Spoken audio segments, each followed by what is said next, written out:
Class, this is a friend. It's my friend, but he's a friend of Social 119. Mr.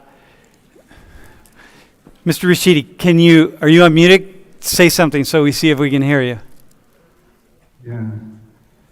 Thank you for inviting me to the class. Yeah, once again, I'm really happy that I'm in this class. So, can you hear me? Yeah, we got you, man. We got you. So, Mr. Rashidi, here are the people who are going to be talking to you today. So why don't you two flip your mics on and introduce yourselves to him and to the class, right? Okay, I'll go first. My name is Jennifer. I'm a freshman. I'm from Allentown, Pennsylvania, and my major is pre-med. Okay. I'm Colin. I'm a sophomore marketing major from State College. I'm a townie. All right. Awesome, man. So, Mr. Rashidi, here's what's going to happen.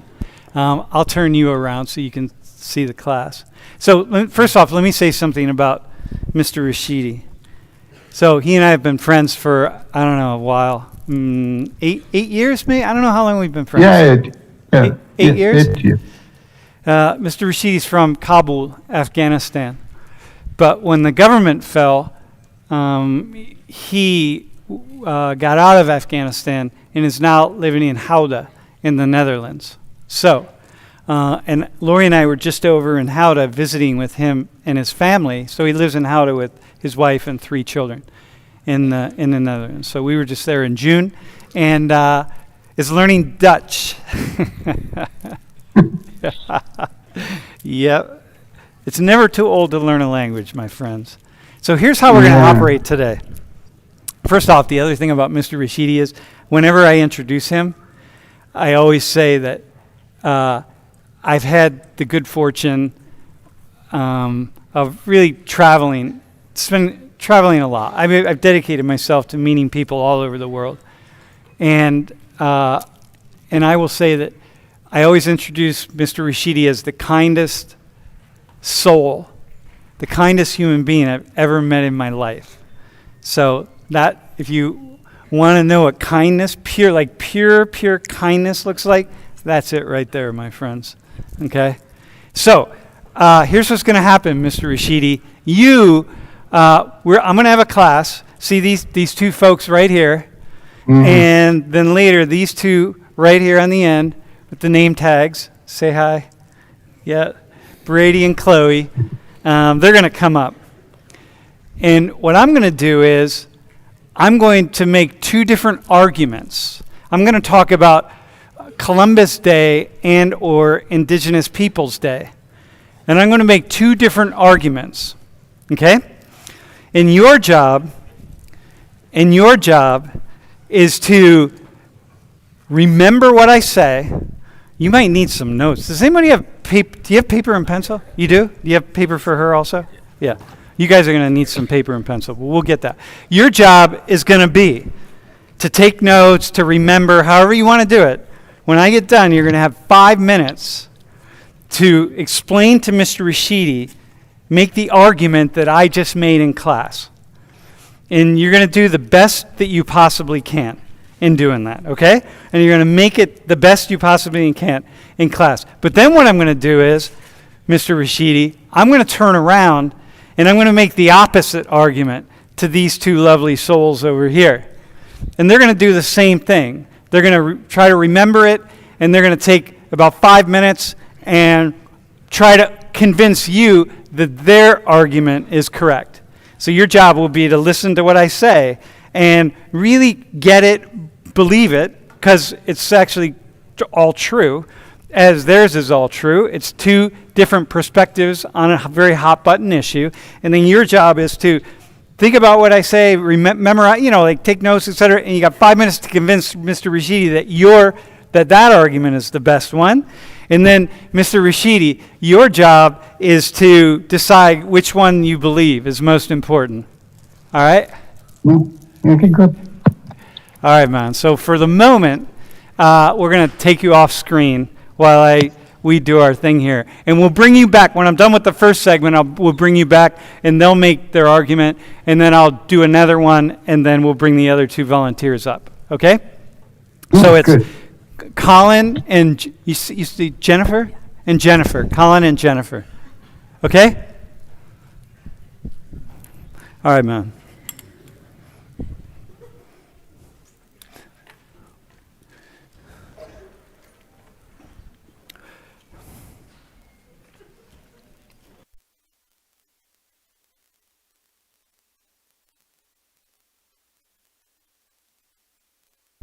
All right, y'all, you ready?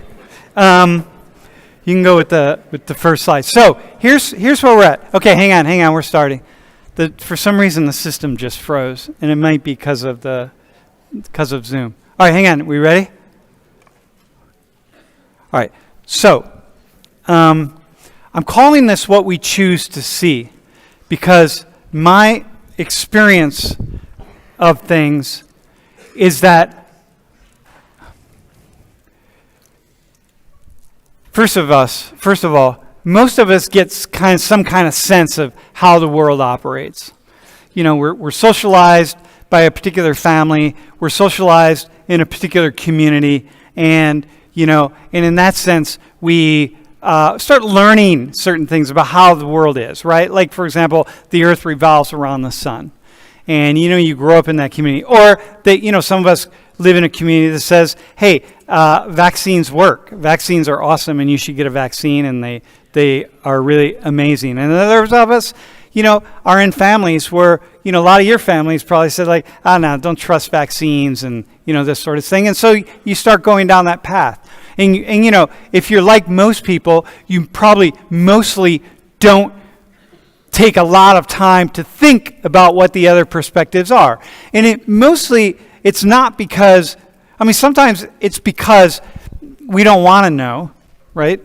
And sometimes it's because we just don't have time to know. Like, this is my, for example, full-time job. And because it's my full-time job, I spend a lot of time learning lots of different perspectives on really very complex issues, but most of you don't have time to do that. Okay, so we're going to talk about, go to the next slide, Columbus Day, or Indigenous Peoples Day. So there's been a movement in the United States the past several years to say, hey, we don't need a Columbus Day. What we need is Indigenous Peoples Day. Like, Columbus Day is a diss to, first off, who's Christopher Columbus? He's this guy who came here kind of kicked off the European conquest of the Americas and started the longest, most extensive genocide. Hang on.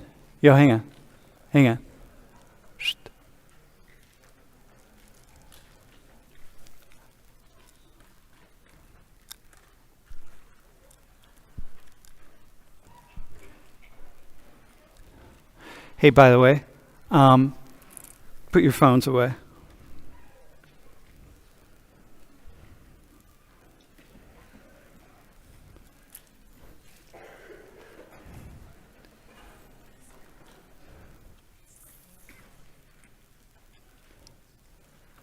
Okay, so listen.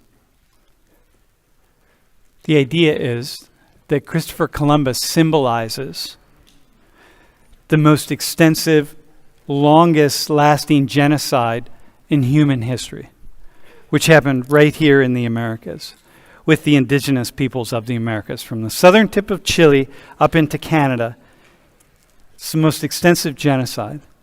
Countless millions and millions of human beings have been killed as a result of that genocide. The beginning of the European so-called conquest, exploration, discovery, whatever you want to say, however it's said. So as a result of that, it's really it's quite a disservice to indigenous peoples who experienced that genocide to celebrate Columbus Day as a federal holiday. Why not Indigenous Peoples Day? So, okay. So, I want to make the argument for that. And then you all need to really, by the way, you don't want to take too many notes because you only got 5 minutes to tell Mr. Rashidi. You want to embed this. So go to the first slide. This is one of the oldest maps of the United States. It's from 1685.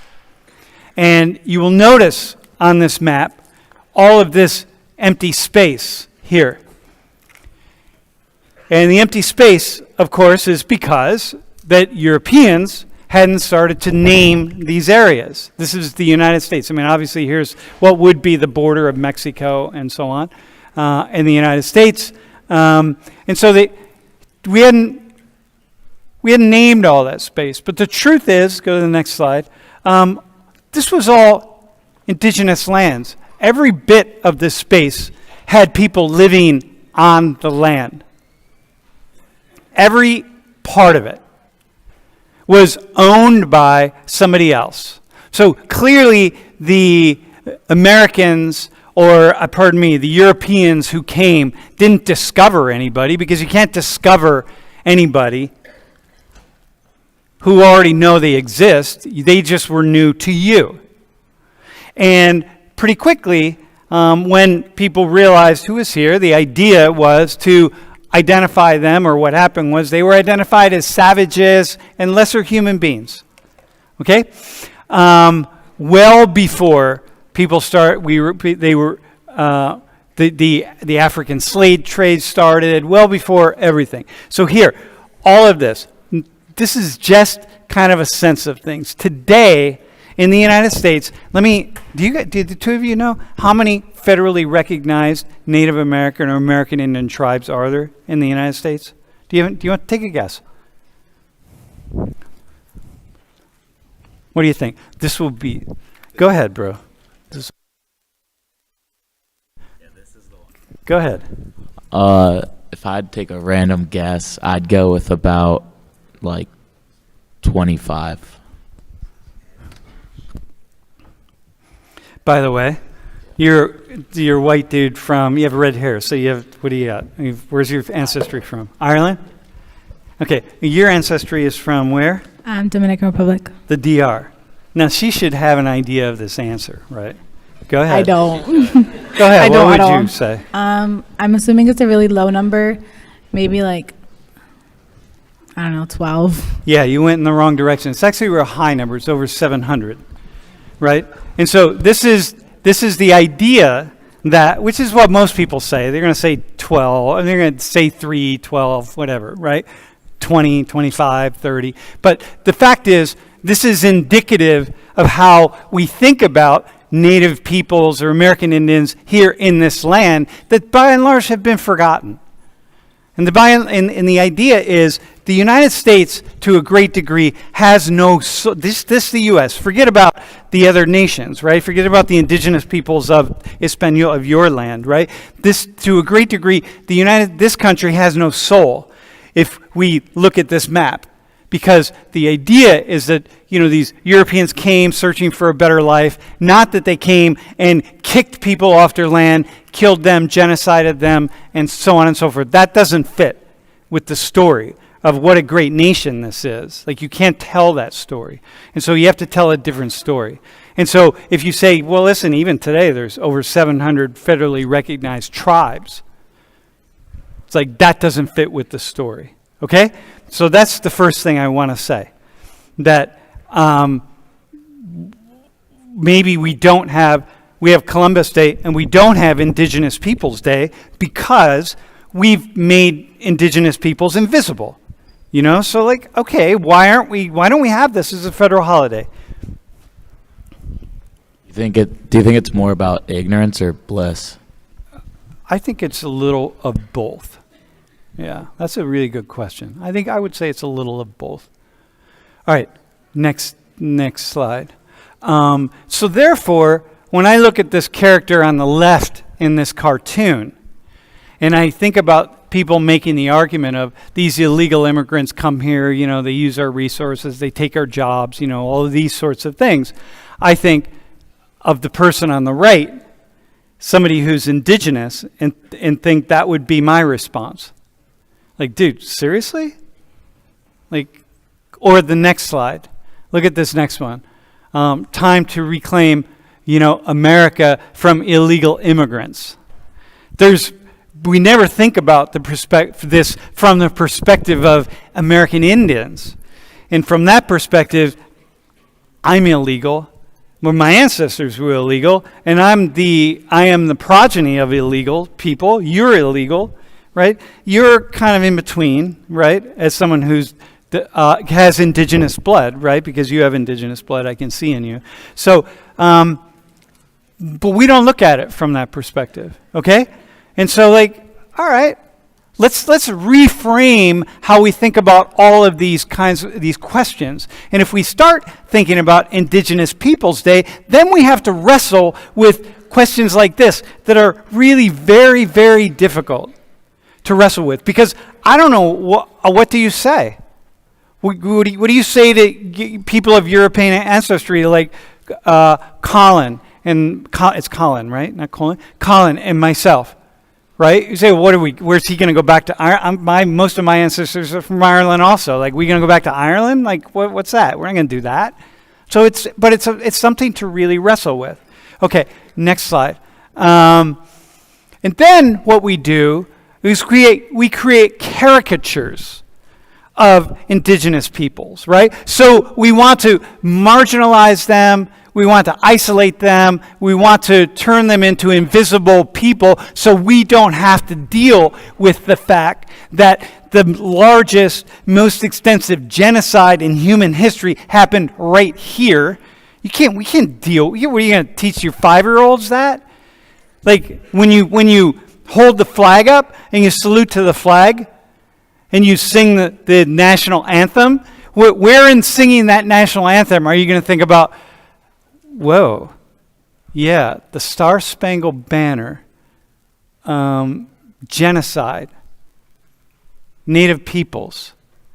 At what point when you're singing with your hand to your heart and your hat by your side and feeling all those feelings that you might have toward your nation, at what point do you start thinking about Indigenous peoples and what they experienced? So therefore, the least we could do is give them a single day, you know what I mean? Where we would say on that single day, we could say, hey, all right, let's just take a day and acknowledge the trauma that exists in these communities instead of build these caricatures. And what's interesting here is this is everybody, right? I love this photo because it's a black dude.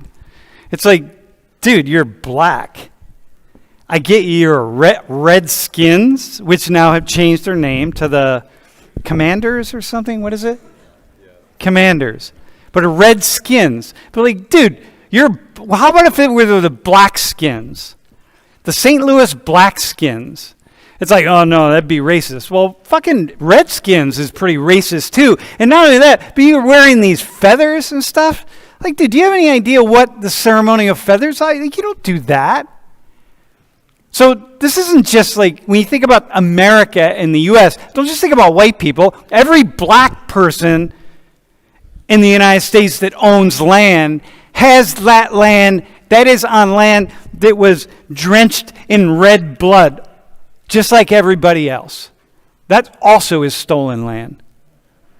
So you don't get a free pass here because I'm black. Because that's cool. Yeah, you're black. My ancestors were slaves and they come over. Does that give you a right to take someone else's land on which, their ancestors were slaughtered? And now it's yours? And you go home and you turn the key in your door and you walk in the house and you feel I'm in my home. Yeah, okay, well, let's think about this for a second. So I love that photo of this guy. And then you just look at these caricatures, right? Look at the teeth on that one. We'll go to the next one. And then, we think, okay, what do you know about Native American indigenous economies? Look at those numbers there, right? The numbers are a little old. They're actually worse now, I'm sure. But look at the Navajo res, the Pine Ridge res. Look at that. Just poverty rate. Do you understand? The best, or I would just say, as we as we took people's land and killed them when they resisted, which is, of course, the story, right? It's a story of the indigenous peoples in your ancestry land. As we did that, then we pushed them off into the worst land without resources. And then, we create, look at this, right? Look at that per capita income on Pine Ridge. Per capita. That's if you add all the income up in Pine Ridge and you divide it by the number of people, that's how much each person earns in a year. So think about that. And we can't have an Indigenous Peoples Day. You look at it's just like, holy Jesus. That's just it's just like it's painful, really. For me, it's painful. Let's go to the next slide. And here are derogatory words for American Indians that are in use today. Now, we don't say them here because we don't have there aren't many American Indians, the indigenous peoples, who are all pushed out of Pennsylvania. We don't have reservations here. But when you go to where there are reservations and indigenous peoples are coming up against other people, white, black, Hispanic, whatever, these are the kinds of words. And the N-bomb, the N-word is used for everything. Look at how often, the N-word is used, right? It's just, come on. So we have so many just really derogatory, just mean, spiteful, derogatory words that we use toward this population of people. It's like, you know what I mean? Like, it's so. Yeah, the NER is the N-word. I didn't want to spell it out because, I didn't want to get called into the principal's office or show up on Fox News. Although, in truth, if I invited somebody who's native in here to give this talk, they probably would just openly say it, just to spite people, to say, dude, this is what people call me. This is what we're called too. So, you take the worst name that we use, the one word that if you use that, you're almost just guaranteed to lose your job or whatever it's going to be. And then we just throw it around to native peoples, just like it's nothing. It's like, man, cowboy killer. Cowboy killer. Yeah, I think the cowboys were cowboys because they came to steal their land. Huh. Oh, all right. Okay, go to the next slide, please. So one of the things that's really pretty disturbing is how much violence there is against American Indians. And, so I found this is from the Department of Justice, and that's pretty profound. Those numbers are far higher than what we see in any other ethnic or racial group in the United States. They're far higher, much more violence. And the thing that's so profound, I'm going to just talk about women for a second, is that Native American women are 2.5 times more likely to be sexually assaulted than women of any other background. And what is so profound about that is that 86% of the assaults that happen are done by men who are not native. Now, that's not true across the board, right? White people who are assaulted, most people who commit violence against white people are white. Most people who commit violence against black people are black. Against Latinos, Hispanics are Latino, Hispanic. Against Asians are Asian. I mean, that's just how it works. But that's not true of Native Americans.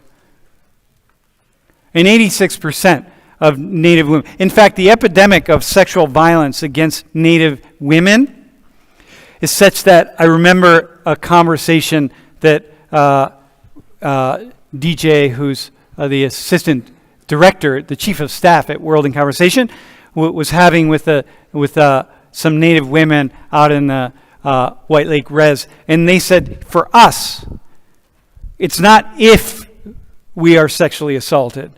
It is when we are sexually assaulted. And just hold that for a second. Just hold that. Like that's, man. So next slide. So again, this is percentage. Now this isn't one time. This is people who have experienced sexual violence. It's just so high. It's just unbelievable. Okay? Are we good? I mean, not good, but are we like, you feeling that, right? You're feeling that, right? Can you feel it? So the argument is,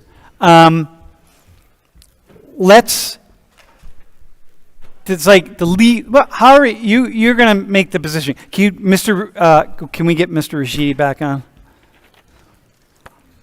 I'll do this while you do that. So listen, your job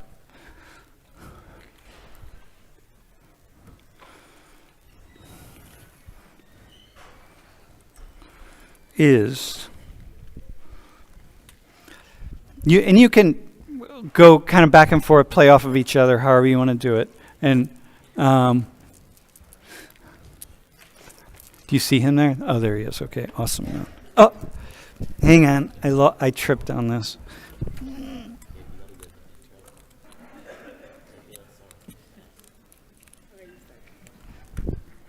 We got it?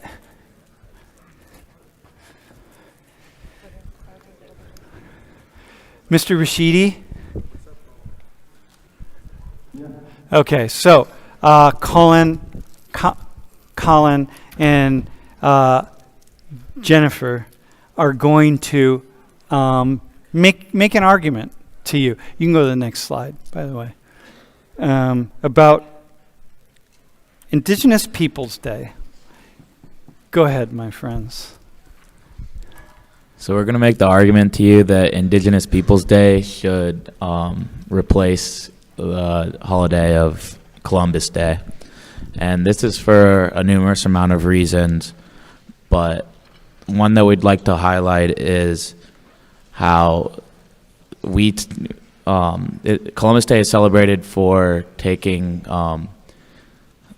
the land from, or discovering the U.S., but in reality, the Europeans conquested the U.S. by taking over land that was not rightfully theirs and started as natives to the land, American Indians. For me, it's like the sad part of that is that when you're learning about Columbus Day in school, elementary school, middle school, all through high school, you don't know the full story. You don't get told, like, these people, the largest genocide. They don't include that in the story. They just tell you, oh, Columbus Day came and kicked off the greatest European conquest in America. But when do we talk about, like, when we're saying that in regards to what perspective? Like, whose perspective are we looking at?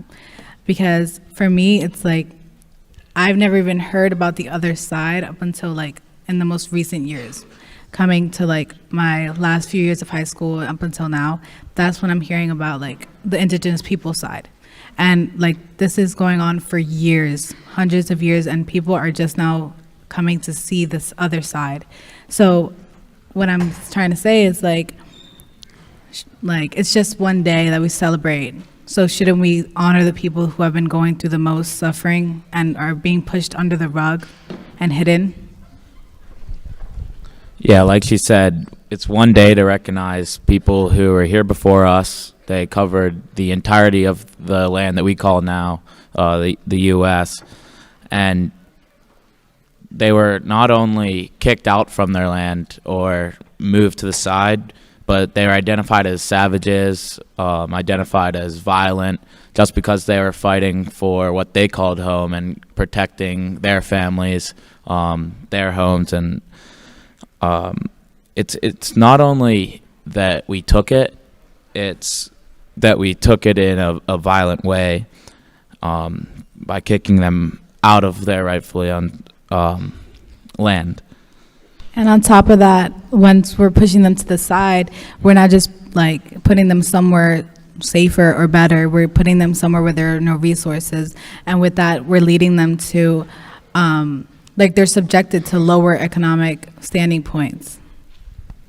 Yeah, and then we try to celebrate in some way maybe that they were there before us by making caricatures and mascots of them for our major league sports teams, such as the Atlanta Braves or the Washington Redskins, which ended up doing the complete opposite. And instead of celebrating their heritage, it had the reverse effect and made fun of them almost, and definitely offended them as well.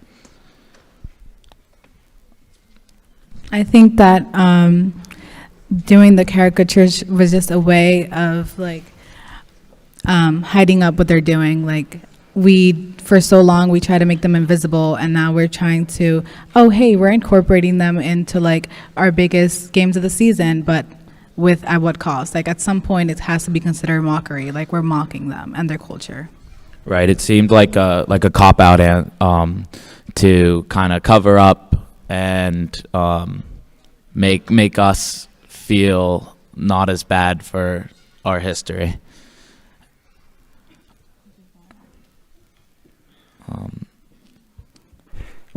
Anything else? Now, now in the current U.S., as Jennifer was talking about earlier, we've moved them to the original settlers of the U.S., or not even settlers, to where they are in the very low economic and super high rates of poverty, ranging from over 50% in some areas.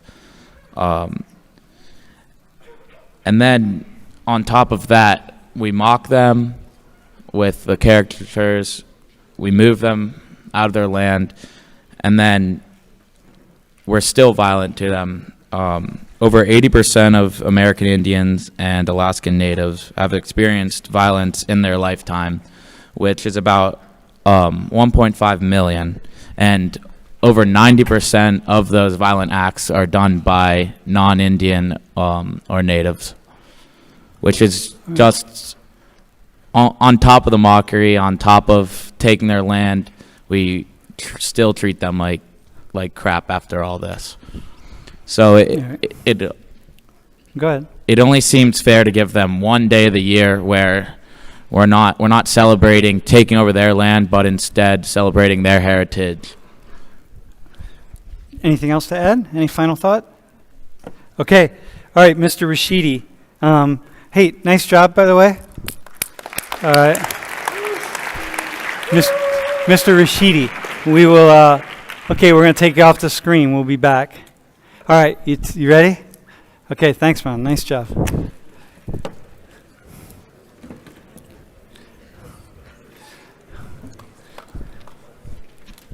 You have something to write with, bro? Yeah, you do. Okay, so here we are. Wait, let's start.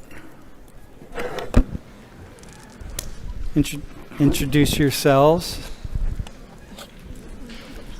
All right, my name is Brady. I'm a sophomore finance major from Pittsburgh. All right.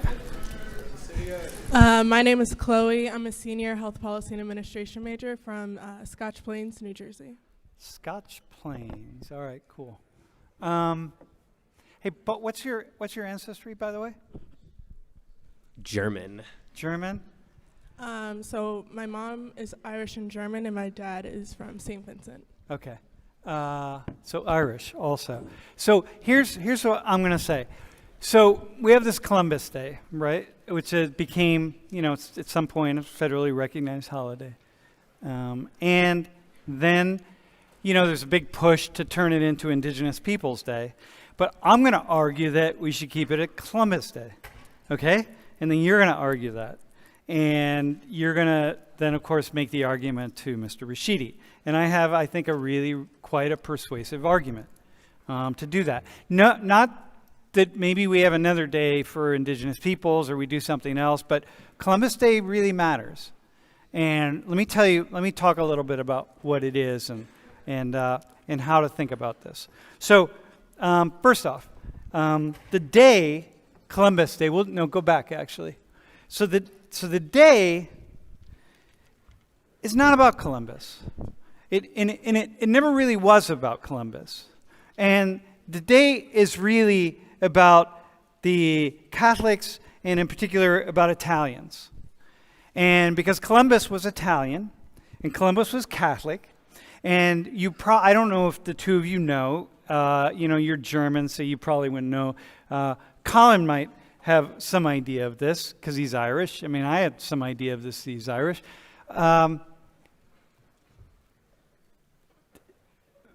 The Italians really discriminated against here in the United States. I mean, there are certain groups, the last groups that came to the U.S. were the Europeans who came to the U.S., were the people who people really didn't like, okay? So the Slavs, the Irish, the Italians.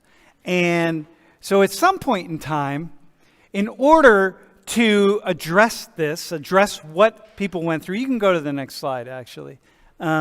Just the level of poverty. This is from 1905. This is an Italian family coming in. These people are dirt poor.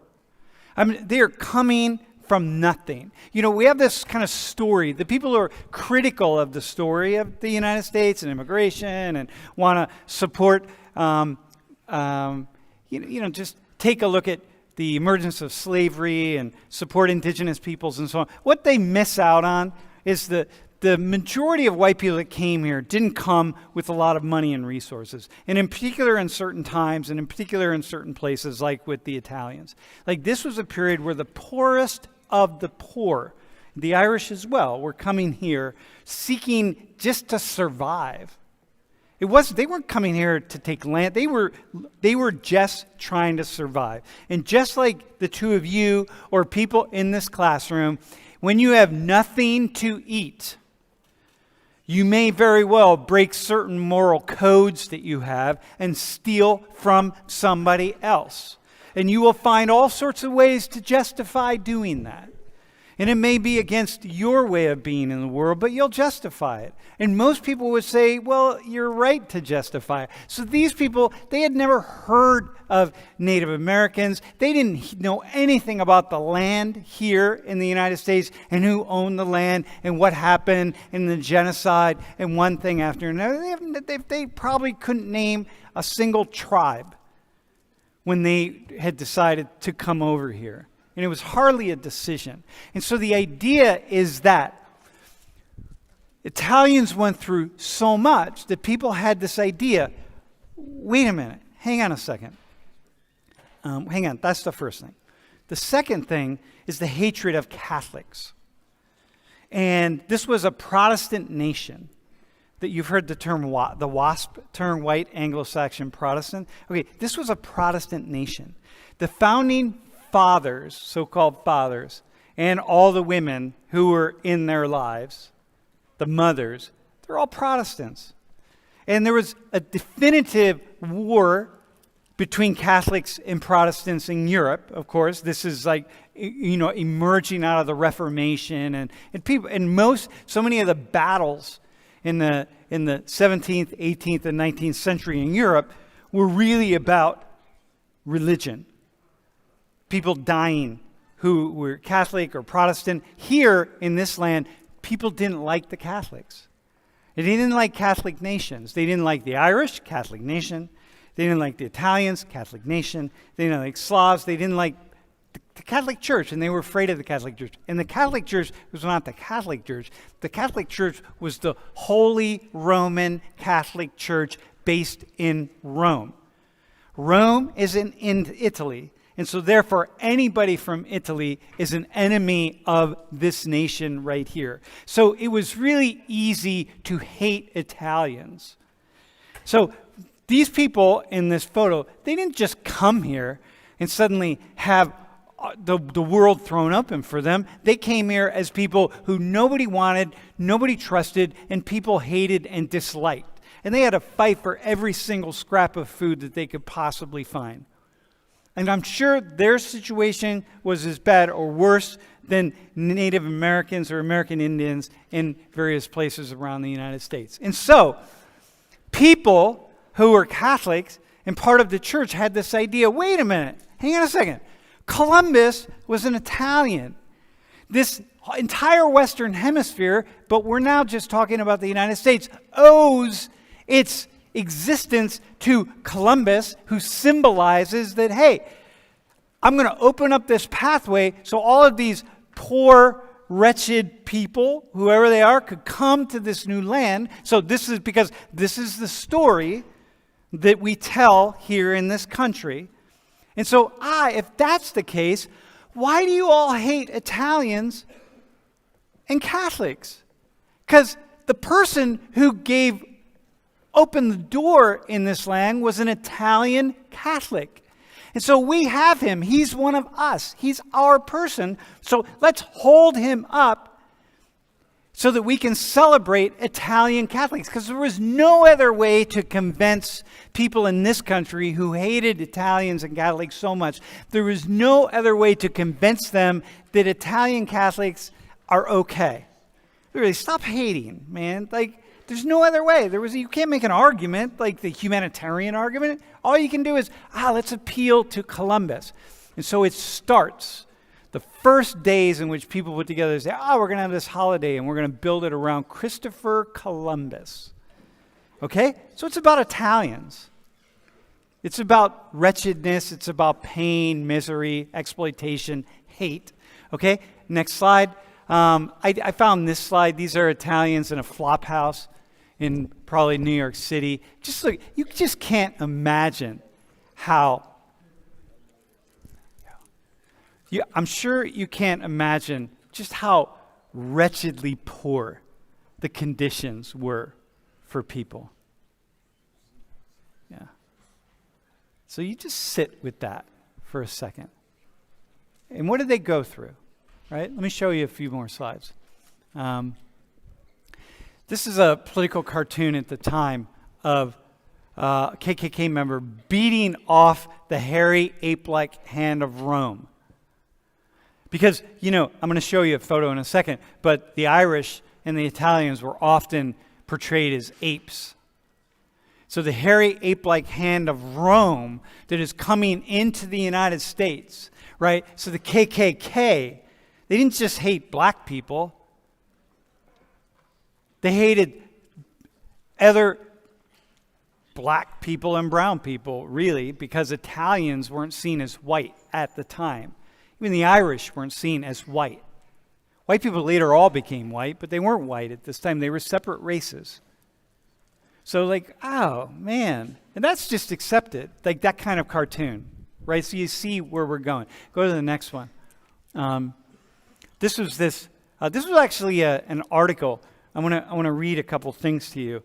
This was an article that actually got a fair amount of press at the time out of Springfield, Missouri.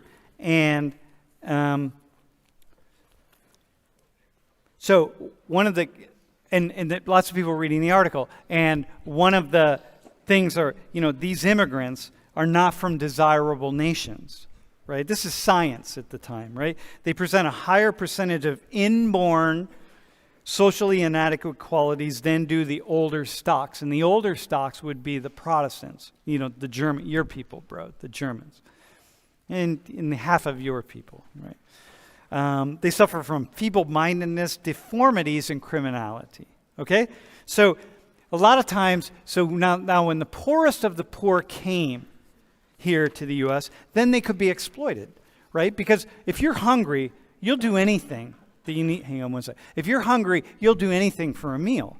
So this was, in the late part of the 19th century, the beginning of the 20th century, when groups of workers who were exploited started to unionize and mobilize and come together, then the bosses would take the opportunity to bring Italians in, or maybe bring Irish in and break the strikes, because the Italians would work anywhere. Because it's like, if you haven't eaten for several days, you're going to do whatever you need to do. Bro. You just spoke about the KKK. So what race are they from if they're not Italian? And Yeah, KKK KKK emerged out of a wide range of ethnic groups, so they're white, right? But you probably weren't going to get in the KKK if you were Italian, and you weren't going to get in if you were Irish. Yeah, Germans and French and British. Yeah, any number, right? The Austrian-Hungary Empire, what would have been the Czech Empire. So here's another slide. So the person on the left, this is another political cartoon. The person on the left is black. Notice he's not portrayed as an ape. The guy on the right is portrayed as an ape. He's Irish, but because I couldn't find the cartoon I wanted to show, which is very similar, showing an Italian guy as an ape next to a black guy who's not an ape. You understand? You see, you understand the level of the hatred of Italians here, right? Here's another one.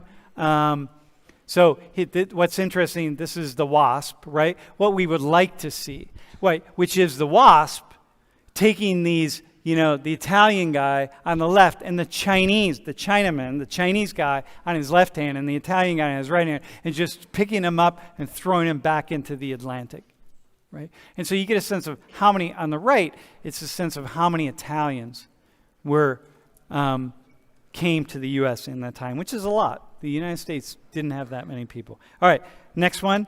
Here's another political cartoon. Notice, like, mafia. These are, they were all socialists. They're all seen. These are these Italians who are seen as rats, and these are political cartoons. So Uncle Sam is standing there.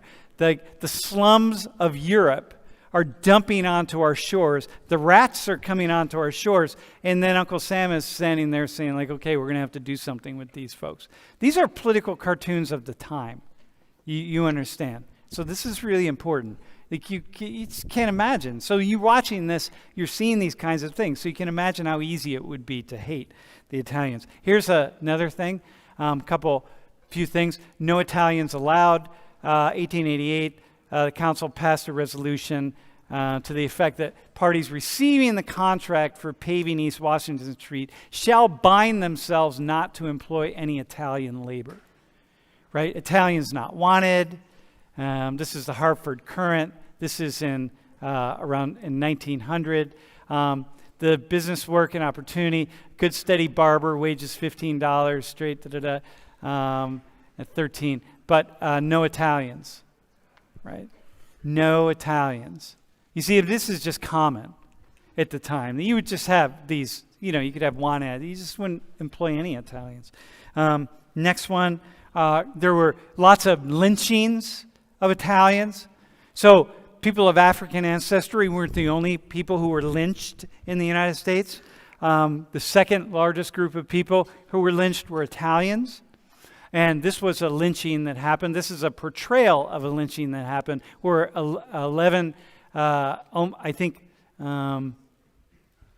10, what's sync? Is that 10? No, 5. That's 5, right? Okay, yeah. So 5 Italians were lynched. And then, we just portray, here's another one. Here's a photo, actually. Hang on. By the way, I'm going to show a photo of a lynching. Okay, so next slide. These are 2 Italian guys in Florida that were lynched, and there were cases of 8, 9, 10 Italians that were lynched. The highest was 11. So many Italians experienced that, and just the violence that you just can't even really comprehend because you live today. So the idea is, well, Italians didn't have it so bad. Come on, man. I have a corner pizzeria, and I eat Italian food, and I have Italian friends. And we don't talk bad about Italians. So it's like, well, it's not like that. Well, that's not the purpose of a holiday. that goes back in time is to recognize the wrongs that have been done to a particular group of people. And if my ancestors are Italian, and my ancestors went through this, how is that any different than Native Americans whose ancestors went through what they went through? Now, how is it different? How is it different than if my ancestors were black and went through what they went through? I mean, the quality of the hate, what people experience, the expansiveness of the hate might be different. But the point is, we're not comparing amounts of hate. We're not comparing amounts of violence. What we're comparing is the fact that it existed. Okay, next slide. So this is I just did this really fast. You'll probably never see more words on a slide ever from me. The first Columbus Day is actually in 1792, when somebody first had the idea that we would have a Columbus Day.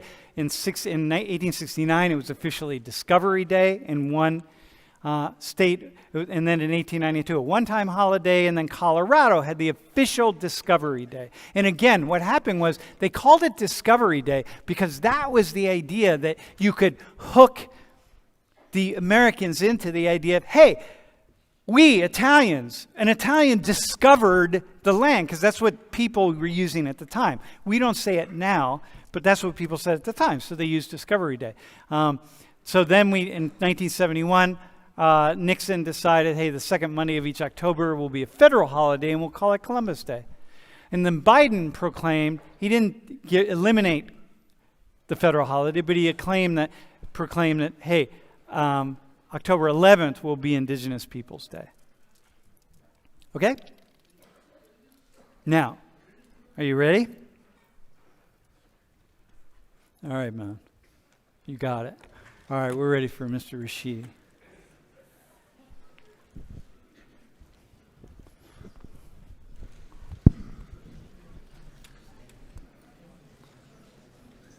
How was I? Pretty convincing? That was pretty convincing. All right.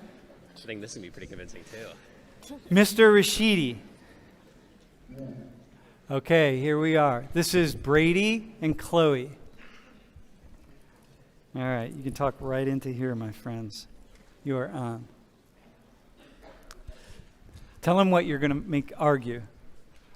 All right, Mr. Rashidi. Today we are here to argue that Columbus Day is called Columbus Day because it is going back and really showing off Italian history and pride in the United States. It's not just saying that Columbus discovered this area. It's really showing about uniting this country and taking away racist old actions and really trying to assimilate Italians into this country. There's a common misconception that this holiday is just about the celebration of finding the U.S. land rather than recognizing what Italians went through during that time and how they were unaware of the actions that did happen to actually get to this land. And they saw Columbus as somebody who was helping them and got them a new place to live because they were so poor at home. In a time where Italians were facing discrimination up to some of the worst we've ever seen, I think it's really bad that they were being treated this way, and that it wasn't just them, but other ethnic groups as well. And so Columbus was able to be a figurehead for not only Italians, but some of those other people that were truly being discriminated against, and being able to bring everyone together and unite the country under one certain ideal.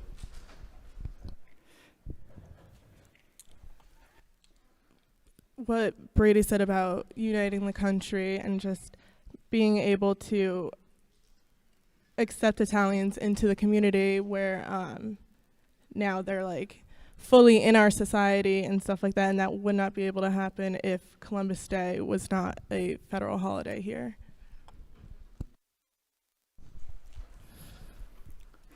Another reason for this is because due to the views of the Italians and the other ethnic groups at the time, they were being seen as below anyone else. They were fighting poverty the same way that Native Americans fight poverty nowadays. I mean, having to be shoved in extremely small rooms, working jobs that nobody else wants to do. They were really shown the least welcoming environment that is possible. And Columbus Day is here to unite them all together and to show that no one should really ever have to go through that.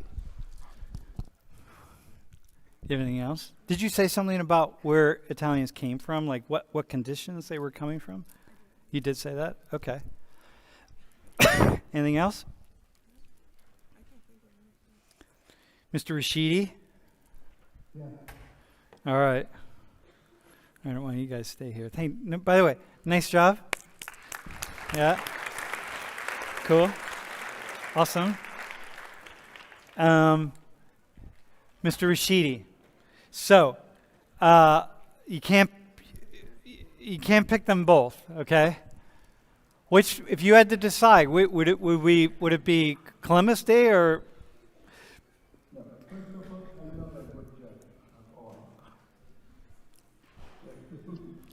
Go ahead. The first argument was more powerful than the second one.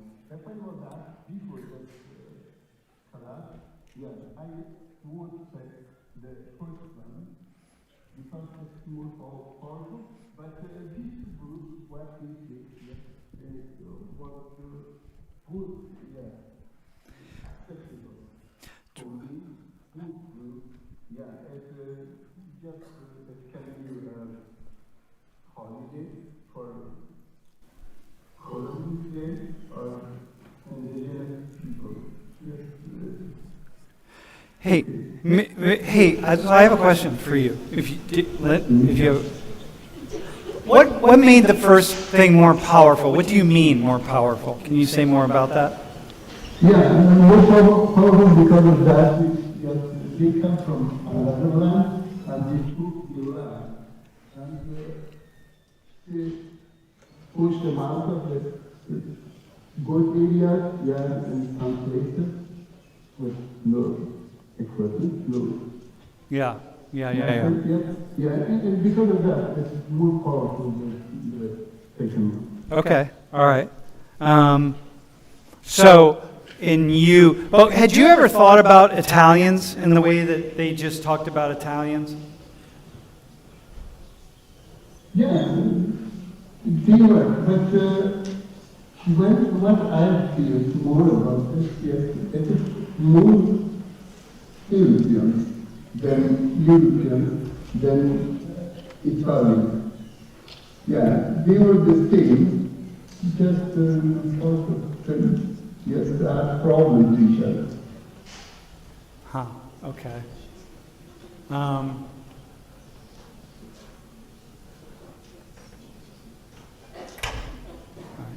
Okay.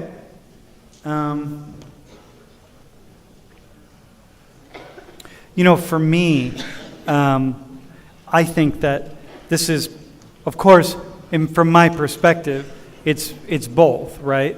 I mean, because one of the things for me is that we don't have to choose either or one or the other. The fact is, this is, and the problem is often when we recognize one thing, it can feel like we're really putting down something else. And this is one of those cases where we say, this is actually, there's a lot of uplift to the creation of the United States. And there's a lot of sort of negativity associated with the creation of the United States, right? Because, that's just the nature of this. Like you can't, when you think about what the United States is, like what we've done and what we've been able to do, just for example, Mr. Rashidi, like Italian Americans represent the fact that assimilation actually worked. And as assimilation worked, then what that means is that, well, how did it work? Well, it meant that Italians were able to make their way into the United States and go through all of this that they went through. And then, here they are, right? They've now, after all these decades, centuries really and decades, they've been able to be Americans like other people are Americans. And so okay, that's shows a piece of this American melting pot, So in that sense, okay, that's pretty cool. Yep, that's pretty cool. Just celebrate that, right? Because listen, y'all, like let me say this, Mr. Rashidi, and then you may have like a really negative view, especially if you're on the left and you have kind of a critical approach, pedagogical approach to these things. It may be really hard to see this because you might feel snarky about the United States, right? All the things that we don't do right, and all the bigotry and the hatred and one thing after another. But what you miss out on is are all the things that we've actually done right. We've done really well. Because it's not easy to bring people together from all around the world and experience what we experience with indigenous peoples here and have people actually really quite reasonably get along. As I will say, like in this land, this is this room, this is a very diverse room with people from all over the world. And how many of you witnessed some act of hate, I don't know, in the past day, personally witnessed? How do you see it? Right? Like, where do you see it? We actually have done a pretty damn good job. And so in a way, then, I think that what we see with Italians is indicative of that. Do you guys have any questions for Mr. Rashidi while he's here with us? Or how he's doing? Anyone have a question for Mr. Rashidi? What's that? What, Mr. Rashidi, he wants to know what your profession is. What do you do? Besides being a kind soul. Yeah, thank you very much for explaining it. I'm also good. But I started military, social science military university. I was a military officer, but I didn't do that because I was not made for being a military officer. I left that when I graduated for 5 years, maybe I was 5 years. I was at the National Air Defense. Then I quit. And then you were a teacher. Yeah, I teach and also I was management center. Yeah. So right now in the Netherlands, he is learning Dutch, so he can restart his career. Anybody else have a question for Mr. Rashidi while he's here? Bro. What's that? There's someone from the stream in. Question? Yeah. You can bring him on if you want. Bro. Another question for you, Mr. Rashidi. Hi, Mr. Rashidi. I just wonder, we talk about this question much from the history perspective, but I think everyone would agree the holiday, on the one hand, means to memorize the history, but more importantly, it reminds us of the problem today, right? So I wonder, does it mean more to call it Indigenous People Day this year, this moment, because the problem is still fierce, the inequality still exists? I wonder if if we do whatever to raise the average income to average of the whole nation, will this proposal still exist? I guess mostly no, because someone won't get more votes because of this. No, that's a good question. So the idea is that if we actually improve the quality of living for everyone, would we be thinking about this? Yeah. That's a really good question. All right, listen, man. I'm not gonna let hang on one second. Mr. Rashidi. Wait, hang on. Listen up. We got 1 minute. Mr. Rashidi, you say something to the class that they need to hear. No, about anything, just about life, about being kind. As an Afghan Muslim man living in the Netherlands. Hang on, listen up. Yo, hang on. Yo, wait, hang on, Mr. Rashidi. Yo. This is Mr. Very much, first of all, I thank you just once again, I think that class. I hope one day this person could come to class. Yes, I told to everyone that it's my job to stay. Yes. Break the border, don't think about the religion. And other thing who separate us and divide us from each other, don't think about that. Just be human and love each other. Don't think about the, yeah.